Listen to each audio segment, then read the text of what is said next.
Cultura, el cuidado de la vida, organizado por el Ateneo de Cultura de Santa Fe.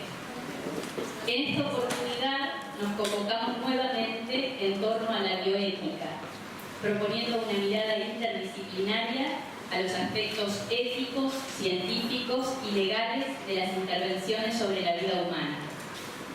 Para ello hemos invitado especialmente a especialistas de primer nivel, tanto locales como nacionales, para que desde su expertise iluminen las problemáticas y dilemas contemporáneos a los que se enfrenta el ser humano en el cuidado de la vida, desde su concepción hasta la muerte natural.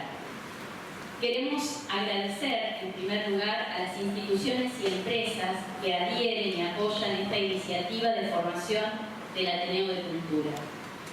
A nuestros coorganizadores, el Centro Universitario Bulevares y el Centro Cultural Rivera, ambos de la ciudad de Santa Fe, a las empresas que auspician esta jornada y que también nos acompañaron durante el año en otras actividades que hemos organizado. Estas empresas son Capitel Constructora, Sociedad Anónima, Banco Boy, Red Sport, García Hermanos Agroindustrial para su marca Tregar, Unicem, Castelar, Hotel Chateau. Queremos hacer también una mención especial para el Sanatorio Santa Fe, que además de ser un auspiciante, nos abre las puertas de su casa para que podamos reunirnos hoy. Hay universidades que están adhiriendo y apoyando esta iniciativa y declararon de interés institucional esta jornada de bioética. Ellas son la Universidad Católica Argentina, sede Paraná, y la Universidad Católica de Santa Fe. Hemos recibido también un agradecimiento de la diputada provincial Natalia Armas Belavi. No hemos tenido la oportunidad, pues llegó a último momento, de imprimir la nota de agradecimiento, pero se las vamos a leer. Dice la nota: de mi mayor consideración, tengo el agrado de dirigirme a ustedes para disculpar mi ausencia a la tercera jornada de bioética, el cuidado de la vida. Aprovecho la ocasión también para felicitarlos por la iniciativa y agradecerles la valiosa tarea que realizan en favor de la cultura de la vida, promoviendo su respeto, cuidado y protección desde la concepción hasta la muerte natural. Asimismo, hago llegar mi adhesión y acompañamiento a la mencionada actividad a realizarse en el día de la fecha y que estará a cargo de prestigiosos expositores, a quien hago llegar también un afectuoso saludo. Algunos de los cuales participaron de la reciente audiencia pública sobre cuidados paliativos, organizada el pasado 26 de octubre en la Honorable Cámara de Diputados de la provincia de Santa Fe, a consecuencia de un proyecto de mi autoría en conjunto con mi compañero de bloque, el diputado Nicolás Mayoraz. Quedo a disposición de este espacio y me despido de ustedes con el afecto y la cercanía de siempre, abriendo la posibilidad al trabajo conjunto para futuras oportunidades en estos temas que contribuyen al cimiento de los valores fundamentales presentes en nuestra provincia. Firma la nota Natalia Armas Belavi, diputada provincial. Antes de pasar a las disertaciones, les recordamos que el Ateneo de Cultura de la ciudad de Santa Fe tiene como objetivos la formación cultural, científica y humana, proyectando sus actividades a la comunidad universitaria, profesionales, a familias y a la sociedad en general, enmarcando sus actividades en el espíritu de la búsqueda de Dios y tratando de vivir la fe en medio del estudio, el trabajo y de todas las actividades ordinarias, convirtiendo así todos los momentos y circunstancias de la vida en ocasión de encuentro con Dios, al servicio de los demás y a la mejora de la sociedad toda. Invitamos ahora a la contadora María Florencia Pietroni, representante del Ateneo de Cultura, a dar la bienvenida y el inicio formal de este encuentro. Muy buenos días, gracias a todos por acompañarnos. nuestro agradecimiento de parte de la Ateneo de Cultura, a los expositores, moderadores y a todos los aquí presentes.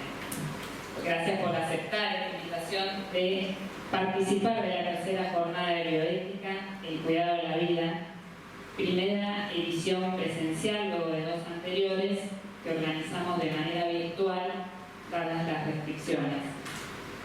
En nuestro sitio web llamado ateneodecultura.blogspot.com están los videos de las conferencias que contaron con disertantes de primer nivel, tanto nacional como internacional. Vale la pena que puedan verlas. Bueno, antes de comenzar, quería contarles qué es la bioética. Quizás algunos recién van a escuchar el tema, algo relacionado con la bioética. Entonces, bueno, para introducirnos quiero contarles que, bueno, la bioética tiene una etimología que es conocida. Bio quiere decir vida, ethos, ética, es decir, es la ética de la vida.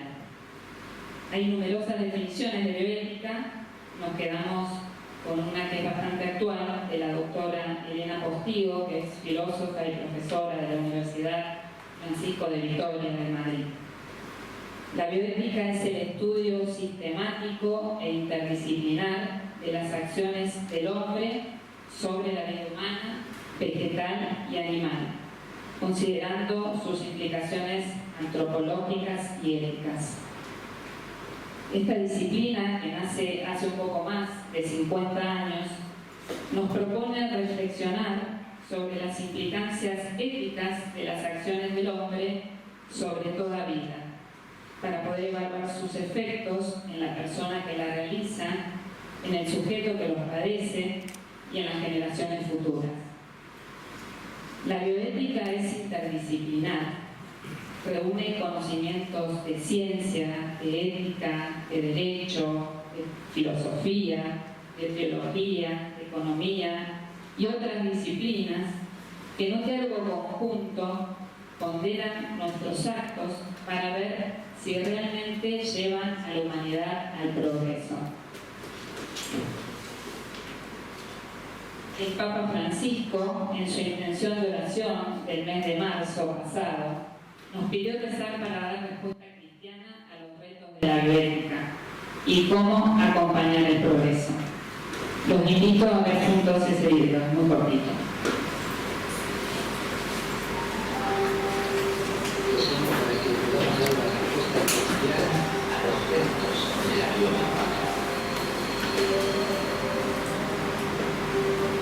Evidentemente la ciencia ha progresado y hoy día la bioética nos presenta una serie de problemas a los cuales tenemos que responder, no esconder la cabeza como la avestruz.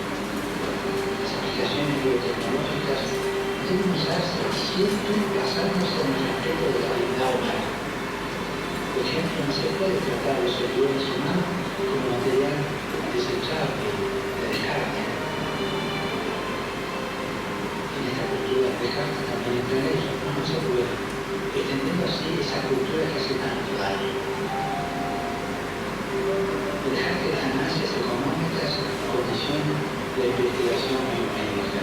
Tenemos que comprender que los cambios profundos con que se está produciendo con un discernimiento aún más profundo, aún más sutil. No se trata de frenar el progreso tecnológico, no, hay que acompañar. Se trata de proteger tanto la dignidad humana como el progreso. Es decir, no podemos pagar el precio de la dignidad humana por el progreso. Ambos van juntos y armónicamente juntos. Ante los nuevos desafíos que presenta la bioética, recemos para que los cristianos, mediante su oración y su acción social, promuevan la defensa de la vida.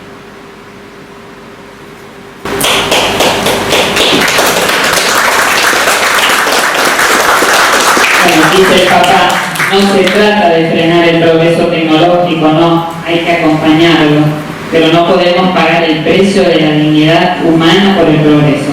Ambos van juntos y armónicamente juntos.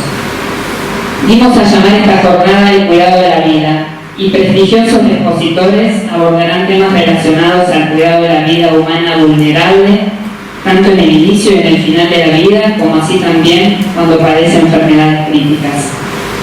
Defender y cuidar la vida. La lógica de cuidar nos interpela, nos involucra, nos hace salir de nosotros mismos para encontrarnos con el otro, nos vincula a todos a la vida, da vida y nos hace más humanos. Es nuestra responsabilidad. No hay otro ser vivo en la tierra que tenga esa responsabilidad de cuidar la vida de todos y cada uno. Para concluir, la bioética nos invita a la reflexión, y para poder reflexionar tenemos que conocer. Necesitamos formarnos para tener criterios de discernimiento que promuevan el respeto y el cuidado de toda vida. Por eso nos encontramos aquí hoy. Ojalá podamos llevarnos muchos aprendizajes y para que cada uno, en el lugar de donde le toque estar, pueda hacer su aporte. Muchas gracias.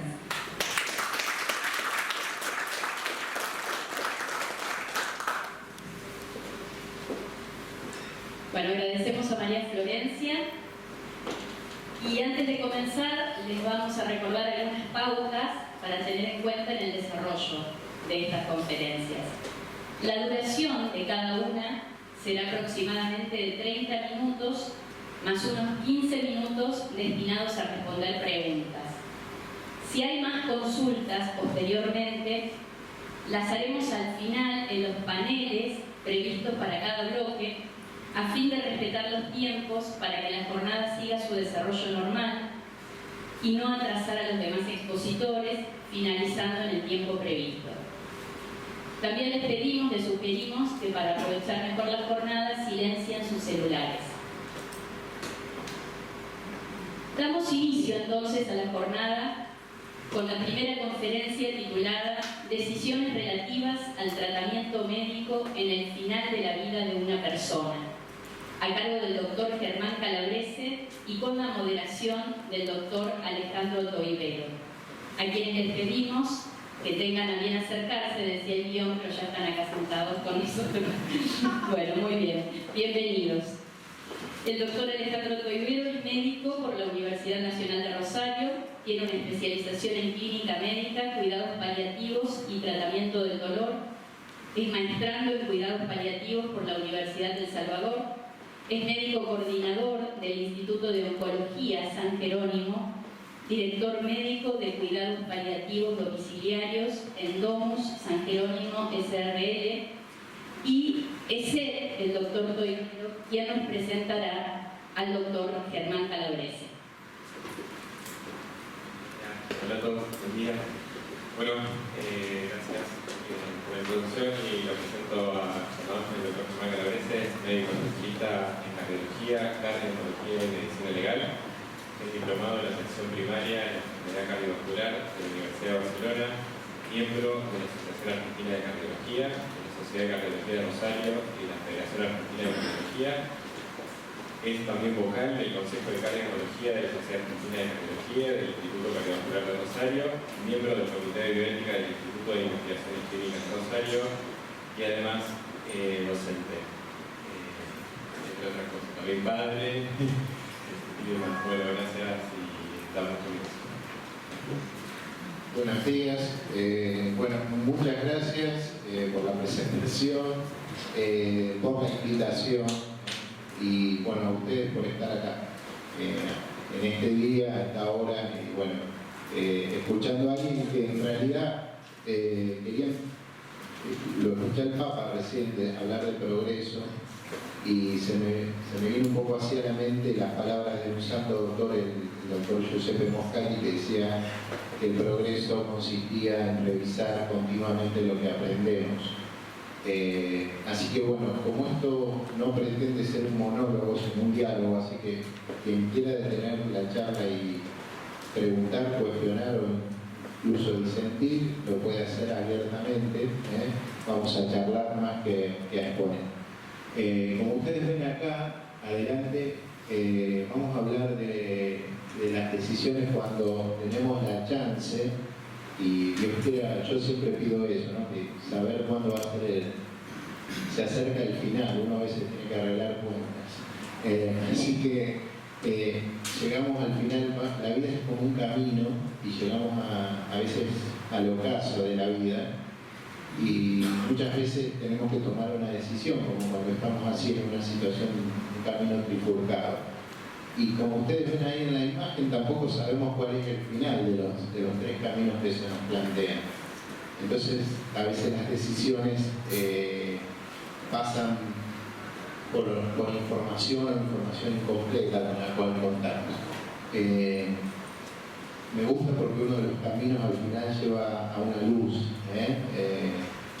una luz a veces que también es un poco esa luz evangélica. Bueno, algunas cuestiones que vamos a charlar y que vamos a tratar. Yo me voy a parar porque vine sentado 2 horas, así que mi espalda duele un poquito. ¿Debe continuarse o retirarse un tratamiento médico? Eso nos preguntamos a veces. También a veces si hay que iniciar un tratamiento el cual sea solamente aliviar el dolor, aunque eso lleve a la muerte. Otras veces, cómo podemos tener en cuenta los deseos que expresan anteriormente los pacientes, en caso de que no puedan expresar la voluntad. Y por último, cuál es el papel del personal sanitario, de los familiares y del propio paciente en esas decisiones que vamos a tomar. Lo difícil de hablar acá, generalmente uno habla en congreso y son todos médicos y toda la misma especialidad, que es heterogéneo, y eso es bueno. Así que por ahí hay cosas que tal vez para un abogado resulten muy básicos en lo legal, porque esta transdisciplina nos atraviesa y a los médicos es lo mismo. Vamos a hablar para el público en general. En este proceso de toma de decisión hay tres grandes actores o 3 grandes áreas. Por supuesto, el paciente, por eso está en otro color y es quien tiene el rol protagónico. El personal de salud, que muchas veces en estos momentos está en un contacto más íntimo y cercano y continuo, y los familiares amigos, algunos que están ahí en ese momento como la familia cercana, pero otros que aparecen ante esta situación de la muerte inminente, que hace tiempo que a veces no estaban, y que también van a opinar. Ustedes saben que después del juicio de Nuremberg contra el paternalismo médico surgió, y la bioética un poco fue esta transdisciplina que impulsó el desarrollo del principio de autonomía, que se vio reflejado en el consentimiento informado. Entonces, nosotros vamos a centrar la decisión en el paciente fundamentalmente, siempre y cuando al paciente como personal de salud le acerquemos información adecuada, que sea una persona competente, y si el paciente es menor de edad, como ustedes saben en las reformas que tenemos en el Código Civil, va a ser una capacidad progresiva lo que va a ir teniendo. Incluso muchas veces podemos ir charlando y consultando con estos menores cuáles son sus deseos. Es importante tenerlos en cuenta. No al extremo que tenemos hoy, yo esto porque vamos a los extremos, de plantear situaciones mutilantes. Ustedes saben a qué me refiero. Sino de ir viendo cuáles son los deseos a veces en situaciones de chicos muy enfermos. Es muy importante la capacidad de entender, la capacidad de valorar que tiene el paciente, de razonar porque cuando uno está enfermo, y por último de elegir. Muchas veces uno no está en condiciones de elegir y necesita el apoyo de los otros 2 grupos, tanto del personal de salud como de los familiares amigos. Pero ¿quién debe decidir cuando hay que tomar alguna decisión de peso? Acá yo creo que hay que agregar algo que nosotros usamos poco, por lo menos les digo en Rosario, donde yo trabajo, se usa muy poco, que es la consulta del Comité de Ética Clínica. Yo trabajo en un Comité de Ética en Investigación y las consultas son continuas y cada vez más frecuentes, pero en ética clínica es como que está dormido el comité. o no acompaña. Es una realidad. En otros países no sucede así, pero nosotros... y bueno, también pueden intervenir otros organismos o personas a veces con información técnica muy específica que nos puede ayudar. Y por último, todo esto va a estar enmarcado en un contexto en donde el Estado nos va a dar un marco para que nosotros podamos movernos, ¿no es cierto? Un marco legal. Un Estado que, esto es una opinión particular, creo que cada vez toma más injerencia en las decisiones que son absolutamente personales. Yo no comparto esa visión, pero bueno, entiendo que tiene que participar, tiene que haber un marco legal, pero me parece que hay cuestiones que son personalísimas. Bueno, como no podía traer la película, primero porque dura 1 hora y media, casi 2, a mí me gusta mucho el cine, entonces les traje algunas imágenes y les voy a contar una película. Después vamos a charlar un ratito respecto a una decisión médica. ¿Ustedes creen que esto de decidir qué hacer al final de la vida empezó ahora en el siglo XXI o a finales del XX? No. Les cuento porque sé que, y después va a haber muy buenos oradores en cuanto al tema de la eutanasia y de qué hacer y qué no hacer. Pero bueno, esta película, ahí abajo tienen el link, quien la quiera ver, está traducida en inglés, está en su idioma original, pero abajo solo traducida en inglés. Ustedes van a tener distintos personajes. Hannah es una mujer que está casada con Kate. Kate es un reconocido profesor de una universidad europea de las más importantes del momento. Y es muy amigo de otro profesor que habían sido compañeros en la facultad incluso, que es el doctor Bernard Ladd. Va a haber otro personaje que es Berta, que es la ama de llaves o la empleada doméstica en estos tiempos del matrimonio.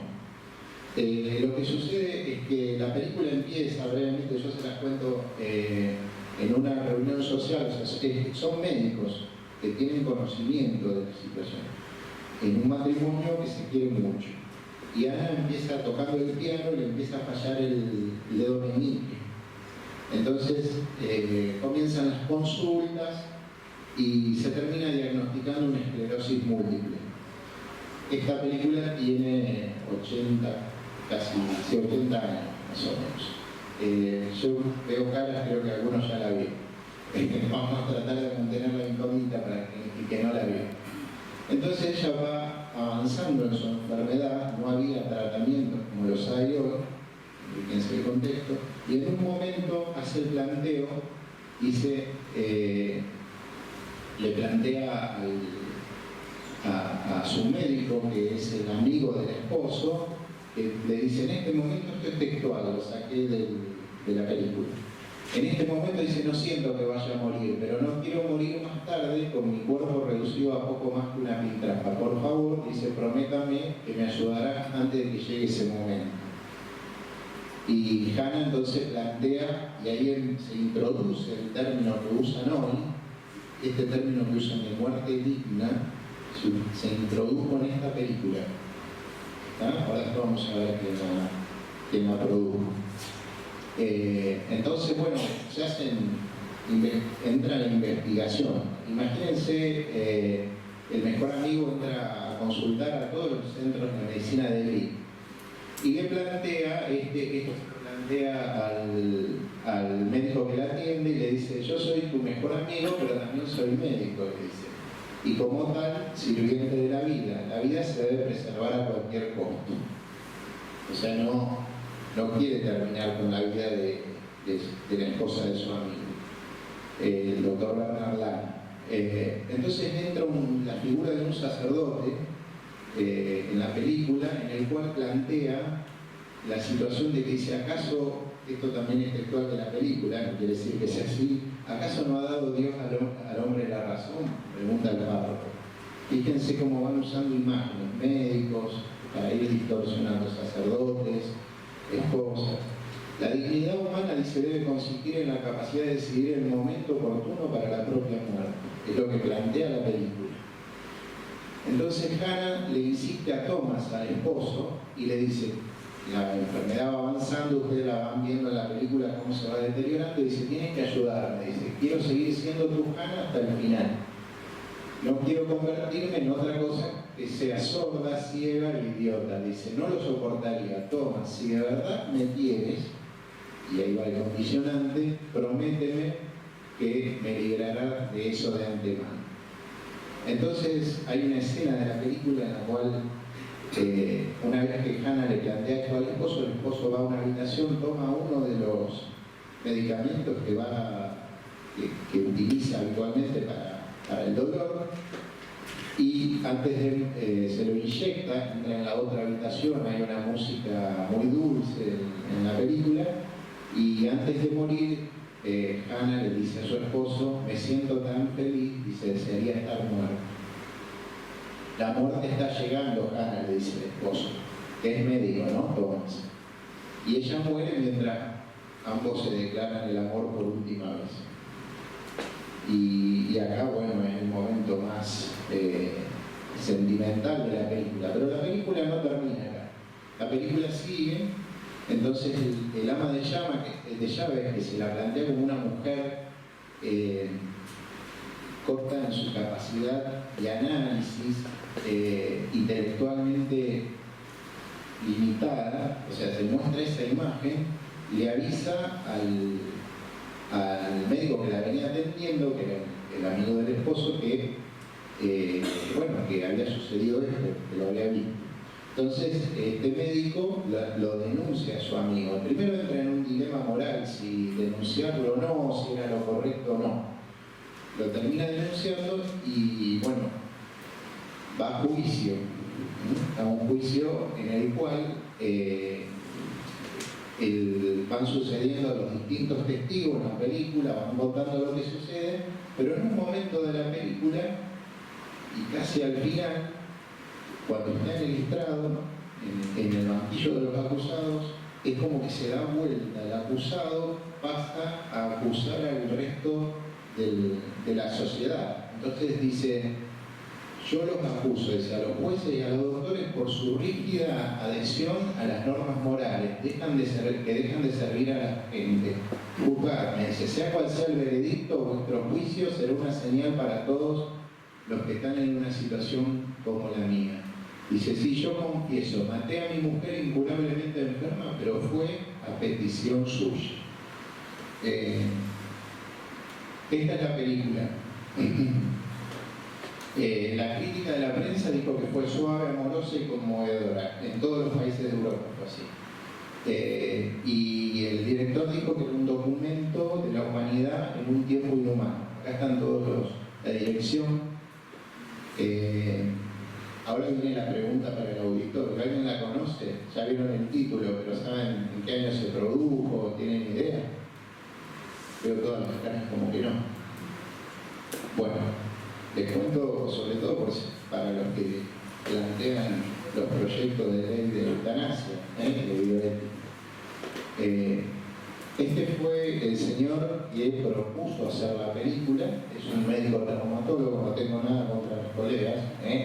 Estaba basado en un libro hecho por un oftalmólogo. Miren qué peligrosos somos los médicos. Somos muy peligrosos a veces en algunas cuestiones. Y le planteé a este señor, lo conocen, es Gerard Wagner, que era el ministro de Sanidad en ese momento en este país. Se dan cuenta del país ya que es, ¿no? Alemania. ¿No? Todavía no les dije la época histórica, pero ya se van a ir haciendo una idea cuando vean esta imagen. Lo conocen, yo sé que... Y no sigo porque llegaríamos a, ya saben quién, para no nombrar. Bueno, el objetivo era persuadir a la población, al público, de aceptar la política de la eutanasia y promover el programa de exterminio.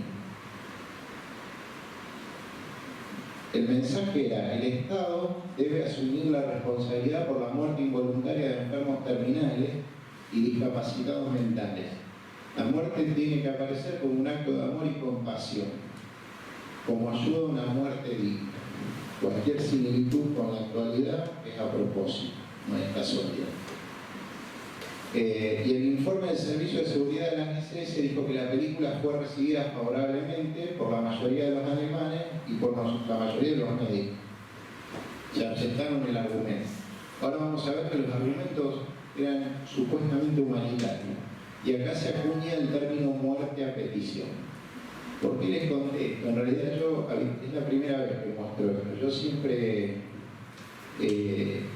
hablaba de cuestiones técnicas que ahora las repasamos rápidamente, pero me parece que por el contexto histórico que vivimos en el país, vale la pena repasar la historia, porque a veces nos cuentan las historias de a pedacitos por la parte que conviene. Entonces, bueno, ustedes ven que acá se planteaba la eutanasia, que ustedes ya todos conocen la definición, tenemos una forma activa, algunos pueden decir, bueno, que es indiferenciable, bueno, hay distintas situaciones, y otra pasiva. Una es una acción deliberada, hay una acción o una omisión que tanto por la naturaleza o la intencionalidad del autor, y ahí es donde radica lo importante, causa la muerte de una persona con el propósito de eliminar cualquier tipo de dolor o deficiencia ajena. Siempre la muerte debe ser el objeto buscado. No es omisión de auxilio, ni homicidio consentido, ni suicidio asistido. Son cosas distintas que van a escuchar en otro caso. Y hay una forma de eutanasia que es la criptoeutanasia, que es una forma encubierta, en donde hay una sedación desproporcionada, que es lo que hizo el esposo con la enferma. Eso lleva al paciente a la muerte. Por ejemplo, administrar grandes dosis de morfina, intolerancia, otros tipos de analgésicos. No es lo mismo que la sedación paliativa, eso es otra cosa. Les cuento porque fíjense que cada vez que vamos avanzando los límites son más difusos. Y tampoco es eutanasia aplicar un tratamiento necesario para calmar el dolor, aunque eso implique la vida de la persona. O sea, el secreto está en la intencionalidad de la. Bueno, este señor lo conocen. Siempre que hay una acción hay una reacción. Y bueno, en el año 39 todas estas víctimas eran registradas en los juzgados de salud hereditaria. Y la examinaban, después la llevaban a clínicas en donde terminaban con la vida, antes de muchos de los campos de concentración. El programa de exterminio empezó así, con un programa de eutanasia en los pueblos. El Papa, no recuerdo ahora el nombre del sacerdote, incluso lo bautizó el mismo día que nació a Benedicto XVI. Él vivía en un pueblo donde la guerra pasaba por el costado de los pueblos, o sea, los pueblos del interior de Alemania. Bueno, uno de los que alzó la voz en contra de este programa fue el sacerdote del pueblo donde vivía Benedicto, y él era un niño, tenía años. Eso quedó muy grabado, muy impactado con eso, porque se lo llevan y le dan una golpiza y vuelve maltrecho este hombre. Este obispo también, es Clement August Graf von Galler, era el obispo de Münster, y él empezó a predicar contra esta práctica, incluso antes de que salga la película. Eso lo enfureció a Hitler. Y terminó en un campo de concentración que, si bien no lo mató, el campo de concentración no lo mataron, alcanzó a terminar la guerra, a los 6 meses murió de una enfermedad por el estado en que había quedado. Un mártir también. Bueno, los psiquiatras que ejecutaban el programa, ya teníamos oftalmólogos, traumatólogos clínicos, faltaban los psiquiatras. Ellos argumentaban desde el punto de vista sociopolítico, no lo argumentaban desde el punto de vista sociopolítico, sino de los intereses vitales, bien entendidos del libre. Decían que era una vida carente de valor. Y lo que se decía en aquella época, era una vida que para quien la tenía que vivir no merecía ser vivida. Pero ustedes creen que... A ver, ahí se escucha. ¿Ustedes creen que estas ideas pasaron? Fíjense, los países que más sufrieron el nazismo, Holanda, Bélgica, hoy tienen la eutanasia. Parece que se olvidan a veces de las cuestiones. Incluso nosotros premiamos esta misma ideología. Estas dos películas que si bien están, apoyan el suicidio asistido, etc., recibieron Oscar. Y todo el mundo aplaudió y se muestran como buenas películas. Y esta otra película que se llama Tour de Force, hace poquito está ahora en Europa y también se la promociona como una película de un paciente con ELA que va a pedir la muerte a Bélgica con un grupo de amigos. Yo después al final le voy a contar algunas cuestiones personales, pero porque cambié esto sobre la marcha, un poco agradezco la invitación, pero también uno no deja de transmitir la propia experiencia. Ahora vamos a lo que vinieron a escuchar. Yo les quería contar esto. ¿Qué estándares tomamos en el momento de tomar decisiones médicas? O sea, cuando pasa alguna situación así, estamos frente a una enfermedad incurable y tenemos que resolver, tomar una decisión. Bueno, primero vemos si la persona es competente, o sea, si tiene autonomía en su voluntad. Esa es la primera situación. Esos en sujetos adultos que son legalmente competentes, que están informados y hacen sus propias elecciones.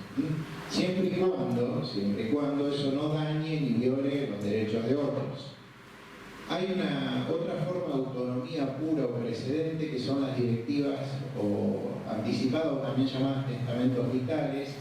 Yo no me voy a playar mucho porque si no se hace muy larga la charla, en donde el paciente pone lo que desearía en ese momento para cuando llegue a una situación terminal de la vida o algún tratamiento. Ahora lo vamos a ver. En cambio, en personas no competentes tenemos dos formas. El juicio subrogado sustituto, esa persona fue capaz de expresar su preferencia y ahora es incompetente. Entonces, hay alguien, un familiar, incluso puede ser con un poder notarial, hace una elección sustitutiva. Elige por lo que la persona cree que hubiese elegido. Y hay un cuarto punto en personas no competentes, esto se da mucho en neonatos prematuros, sobre todo, muchas veces es el mejor interés del paciente. O en adultos que no han elaborado voluntades anticipadas, que ahora son incompetentes y a los cuales no podemos aplicar el juicio sustituto por cualquier motivo. Nosotros como médicos a veces elegimos el mejor interés del paciente. Incluso muchos jueces que aplican esto. Ahí hay que tener en cuenta el alivio del sufrimiento, la preservación o la restauración de las funciones, la calidad de la extensión de la vida. Y respecto de las directivas anticipadas, yo personalmente tuve una evolución en cuanto a la aceptación. Al principio me pareció algo bueno, pero después, en mis experiencias que he tenido en mi vida personal, me he dado cuenta que, sobre todo con pacientes y con familiares, que si son demasiado precisas, no hay margen de ningún tipo para interpretar el interior superior del paciente muchas veces, si son muy estrechas. Pero y si son demasiado vagas, tampoco nos sirven en ese momento. Y además, tampoco pueden anticipar cuál será la voluntad de la persona a medida que va evolucionando la enfermedad. Las personas cambian. Yo les cuento, en el año, ¿se acuerdan allá en la crisis del 2001? Yo tengo un hermano que es neurólogo que hace enfermedades neuromusculares. ¿De qué enfermó mi mamá? De ELA. Entonces, bueno, nos tuvimos que atravesar esto en un contexto muy particular. Yo ya estaba trabajando en bioética y en realidad uno lo que imagina después no sucede, por suerte. O va planteando. Las decisiones muchas veces son como ese camino que le plantea, uno va llegando a una bifurcación y tiene que ir tomando decisiones. Y otra cosa, que muchas veces estas directivas anticipadas no representan realmente la voluntad del paciente en ese momento, son engorrosas. Bueno, yo no tengo una idea muy clara, por lo pronto no las he elaborado sobre mi persona.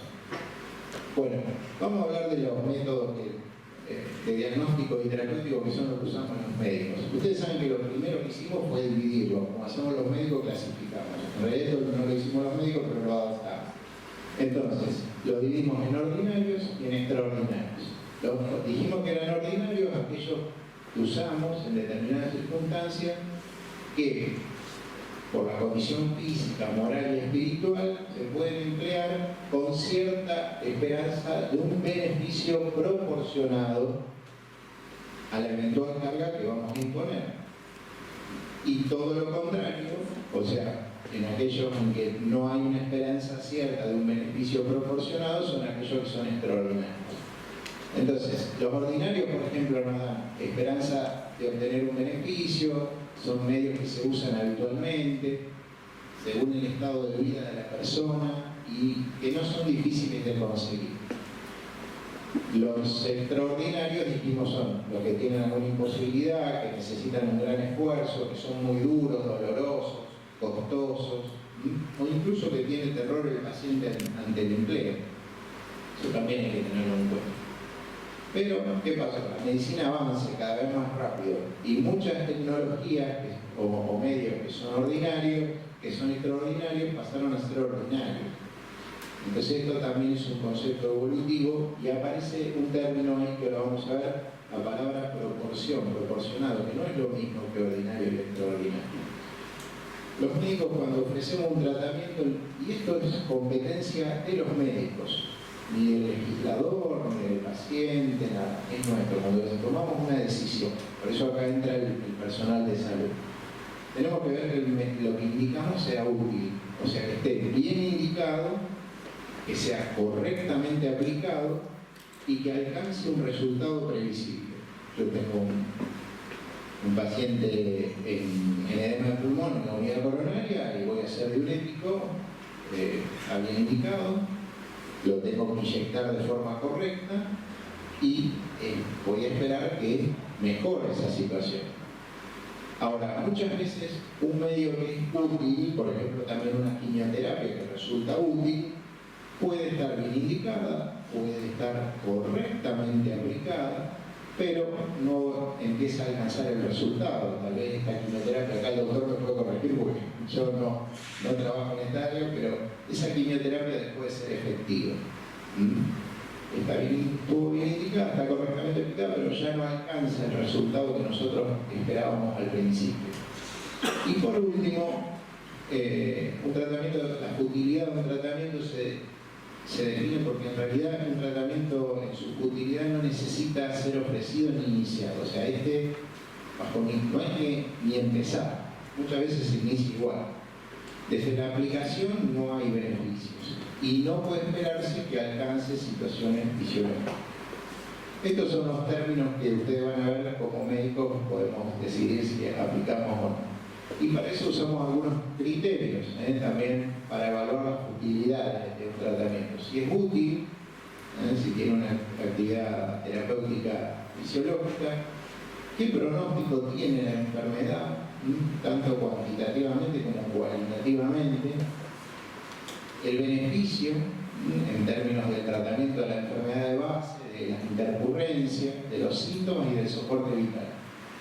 Y por último, y lo más importante, la proporcionalidad de ese acto que vamos a hacer, que no es lo mismo si es ordinario o extraordinario. Y esa proporcionalidad terapéutica, siempre guiado por la prudencia del médico, nos va a hacer mover entre dos situaciones, entre la distanasia, o sea, el encarnizamiento terapéutico, y la eutanasia pasiva. ¿Qué es el encarnizamiento terapéutico que tanto se promociona hoy y a veces se confunden con otros términos? Porque a todos se le dice encarnizamiento terapéutico, pero en realidad no lo es. Tiene que tener dos componentes. La terapia tiene que ser fisiológicamente inútil para esa situación clínica del enfermo, o sea, no hay ningún beneficio. Si nosotros lo miramos desde lo que decimos los médicos, realmente no es un tratamiento, porque todo tratamiento tiene que aportar un beneficio, pero bueno, se lo considera de esta forma, que fisiológicamente sea inútil y además tiene que ser gravoso para el enfermo, o sea, tiene que prolongar esa situación precaria que es terminal y aumentar el sufrimiento, porque si no lo hace, no es encarnizamiento terapéutico. Tiene que tener los dos componentes. ¿Y cuál es el objetivo? Retrasar la muerte. Yo les cuento, ¿saben con quién pasó esto? A mí me gusta la historia. con el general Franco en España. Cuando murió, prolongaron su agonía porque ese tiempo lo necesitaban políticamente para ver cómo organizaban algunas cuestiones. Si uno lo analiza como persona, eso fue un caso de encarnizamiento terapéutico. ¿Y quién lo reconoce? No lo reconoce ni el paciente ni el familiar, lo tiene que reconocer el médico, porque el médico es quien sabe si fisiológicamente es útil o no, como vimos, o es útil el tratamiento. El paciente le puede contar uno de los componentes, la gravosidad, pero no el más importante, o sea, el primero, que es si es útil o no. Entonces esto lo vamos a rechazar. Y se puede haber terminado, el médico puede haber terminado un tratamiento sin el consentimiento del paciente o en contra de la autorización. Si el tratamiento es útil, sí, porque está haciendo, si es encarnizamiento terapéutico, sí, porque incluso involucra una mala práctica, porque uno está haciendo daño. O sea, ese principio, ahí choca el principio de autonomía del paciente, que aunque quiera ese tratamiento y lo elija, contra un principio de no maleficencia, de no dañar. Obviamente siempre hay que dialogar con el paciente, explicarle, pero uno no por eso, si viene yo voy a inyectarle algo que el paciente lo puede dañar, sin ningún beneficio, ¿no? La interrupción es legítima, el objeto no es provocar la muerte, y se acepta la muerte al no poder impedir. Nosotros, ahora vamos a ver, estamos educados para la vida, pero tampoco para acompañar, no se nos enseña mucho para acompañar en el proceso del muerte. Como estamos en una charla muy cinéfila, les traje esta película, es buena, es interesante, muestra algunas cuestiones de encarnizamiento terapéutico, es inglesa, con Emma Thompson, se la recomiendo, es muy buena película. Bueno, vimos, yo les dije que un tratamiento ordinario no era lo mismo que proporcionado. ¿Dónde está la diferencia? Bueno, el tratamiento ordinario, recuerden, era fácil de conseguir y no suponía una gran carga para el paciente. Por lo tanto, es obligatorio. Y representa el límite inferior para conservar la vida y la salud. Menos de eso no podemos dar. En cambio, un tratamiento proporcionado no implica obligatoriedad. Simplemente se trata de un medio razonable. Algunos son obligatorios y otros son opcionales. Y en este caso sería el límite superior de lo que podemos ofrecer. Lo ordinario es el límite inferior. Lo proporcionado es lo máximo que podemos ofrecer. Si bien son términos similares, no son lo mismo. Como vimos, el extraordinario no se considera obligatorio.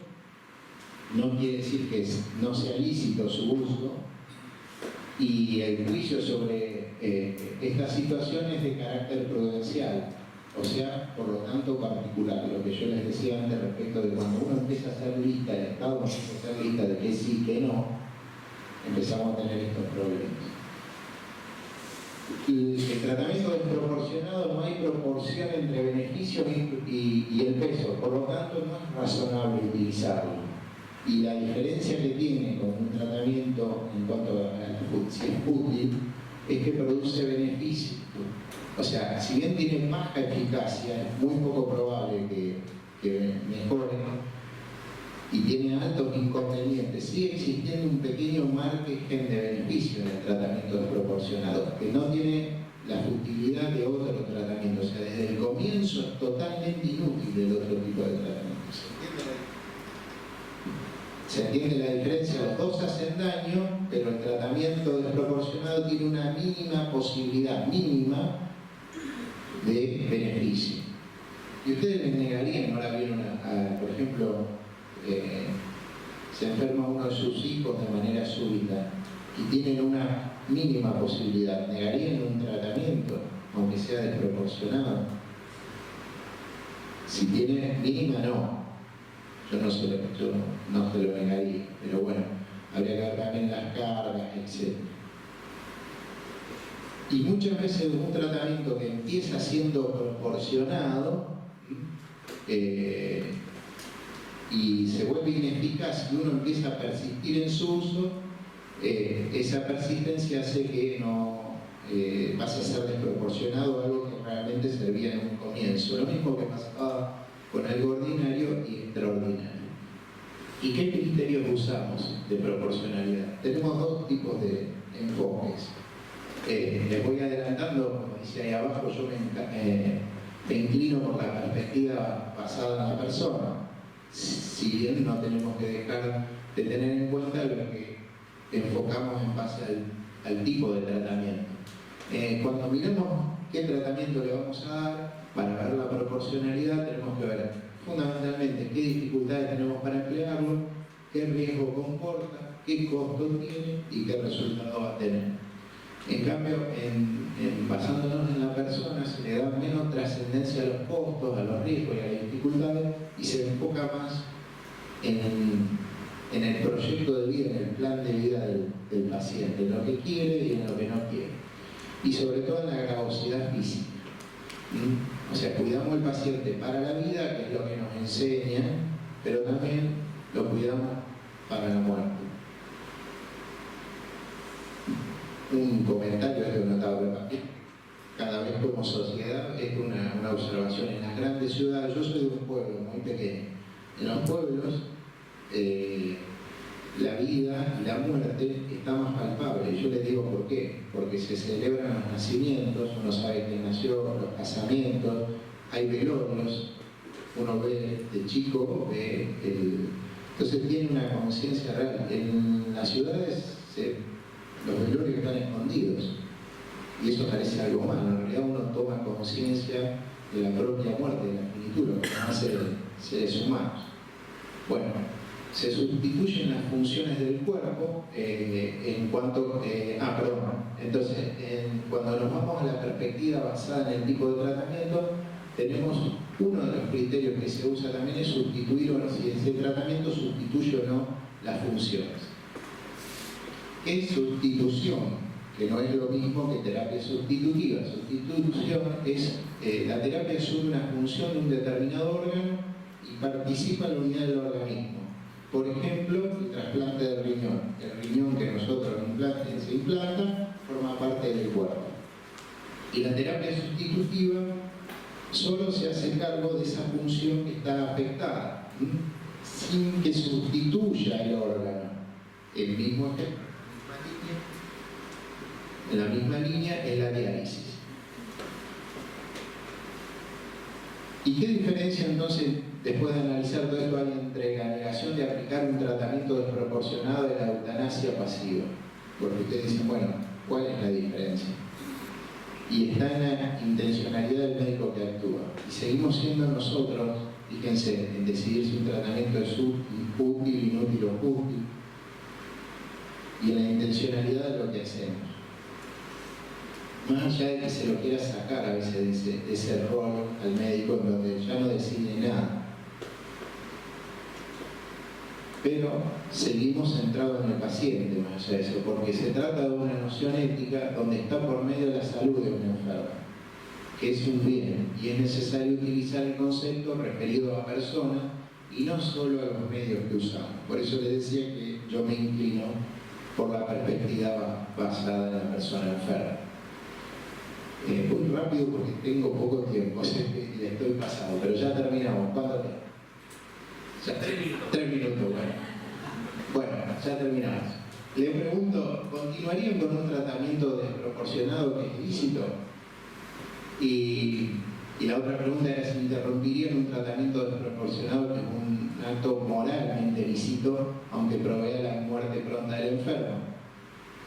Y la tercera pregunta, ¿negarían o retirarían el consentimiento aunque eso implique la muerte? Bueno, a lo primero, es respetable que el enfermo elija un tratamiento desproporcionado, como les decía, que tiene pocas posibilidades de éxito. Eso no es distanasia, no es enseñamiento terapéutico. Como les dije, ¿quién le negaría a un hijo por ahí un tratamiento que tenga bajas posibilidades? Y no necesariamente suspender un tratamiento es un acto de eutanasia por omisión. El enfermo no quiere la muerte, lo que no tolera el tratamiento, entonces hace que renuncie como una consecuencia prevista en la muerte, pero no querida, no es lo que quiere.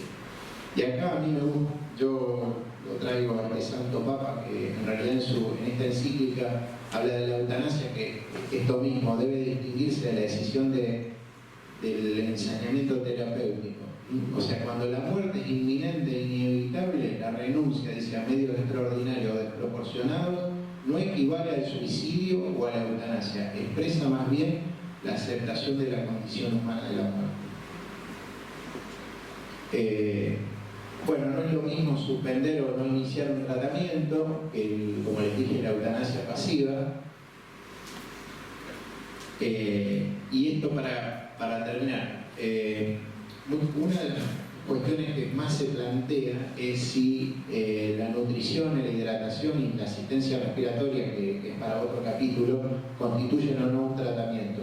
En algunos países, en la Comunidad Europea, constituye un tratamiento, en otros no. Y ese enfoque va a hacer que uno decida, es muy importante desde lo legal discutir eso, si la tomamos o no como un tratamiento, incluso en el contexto de nuestro Código Civil. En mi opinión, y suministrar alimento y agua, como les mostré, por vías artificiales, es un medio de cuidado ordinario, proporcionado y obligatorio para conservar la vida. Y en la medida que cumpla con la propia finalidad, obviamente, evitar el sufrimiento y evitar la inanición y la deshidratación. ¿Por qué? Te doy los argumentos, porque no sustituye la función digestiva del órgano y la sonda nasogástrica raramente el paciente se va adaptando y no es gravosa. Bueno, yo le había traído acá, pero con una cuestión de tiempo después, sobre todo para los abogados, repasen este caso que es de Vincent Lambert, que tuvo un accidente de tránsito en el año 2008, quedó tetrapléjico y estaba en estado irreversible de conciencia respecto a la nutrición. Le digo porque esto después viene, nosotros recibimos las cosas de Europa y después las vamos copiando y adaptando. Y no todo lo que viene es bueno, hay cosas buenas y cosas que no lo son. Entonces,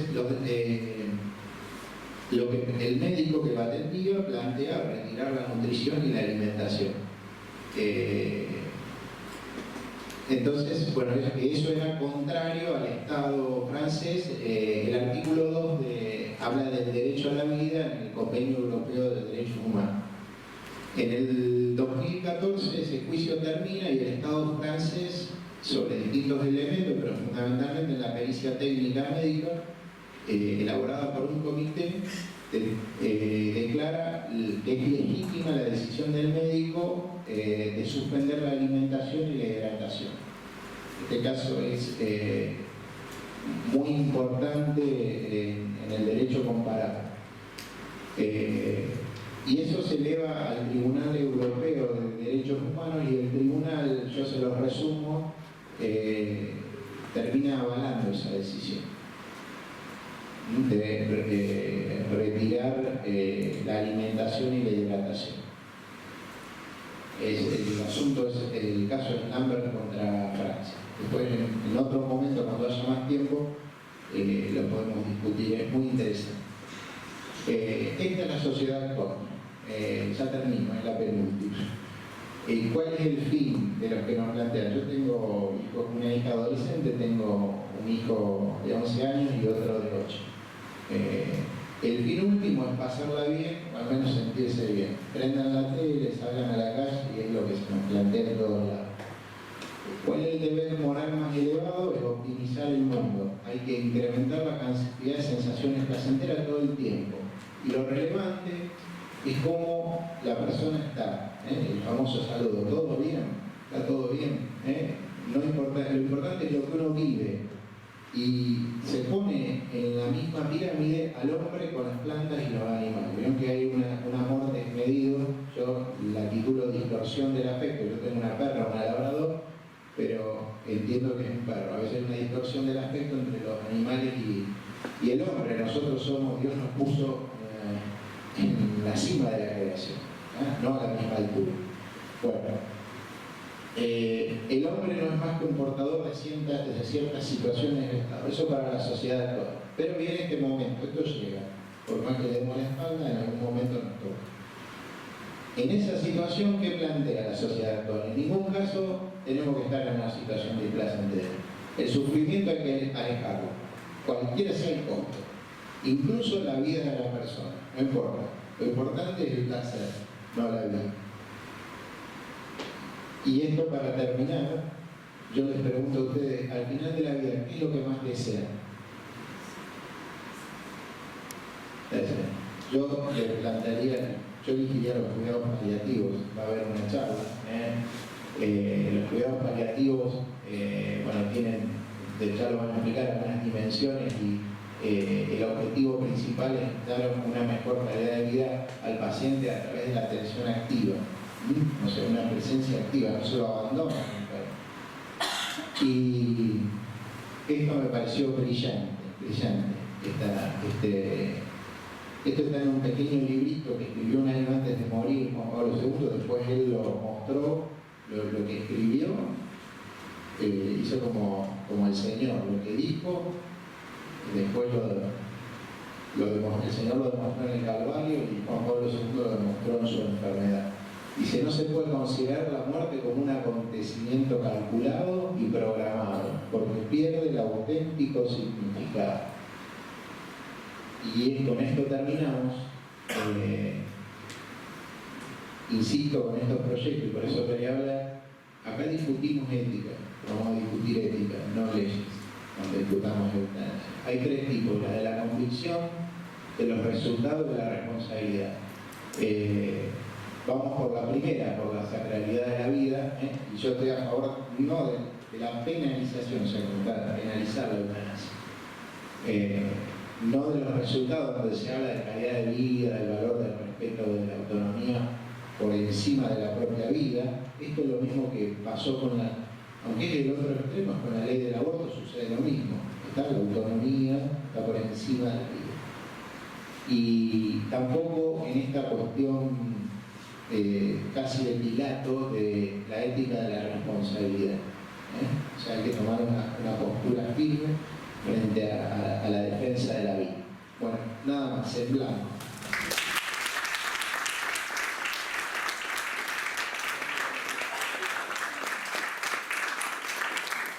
Bueno, agradecemos la excelente exposición del doctor Calabrese.